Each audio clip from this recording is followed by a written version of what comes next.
Nanghingusog karon ang Talisay City Police sa paggukod sa mga tao kinalambigit sa pagpangawat nga posibleng musiaw na usab nining Vermonts.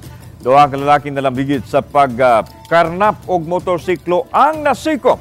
Aditaw ni sa report ni Femari Dumabog.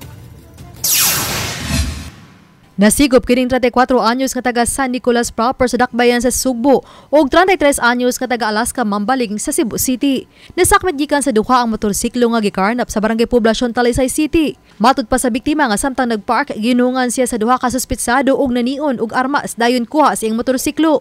Pagkaugma midangop ang biktima sa Talisay City Police human makit-an niya ang motorsiklo nga gimaniho sa mga suspetsado.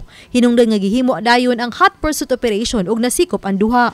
Nasakmit gikan sa duha ang usa ka dilisensyadong 38 kalibre nga armas o gidudahan nga syabo nga mobalor sa dulan 50,000 pesos.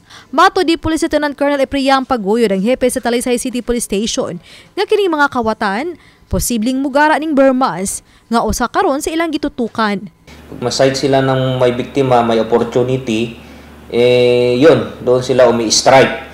Kadalasan po na ginagawa nilang pag-strike is doon sa mga lugar na walang masyadong tao sa madilim. Painomdom sa kapulisan ngadto sa publiko nga sa mga adlaw nga holiday sa long weekend tinsagad sa mga tawo manuroy ug tungod diini mabiyaan ang ilang mga panimay nga siguro doon nga di basta makasulod ang mga datong elemento sa ilang panimay. Ug nihangyo ang kapulisan sa mga mabiktima nga itaho dayon kadila ang krimen aron dali nilang marespondihan o dili lang i-post diha sa social media. Obani Godfrey Relien, Femari Dumabok.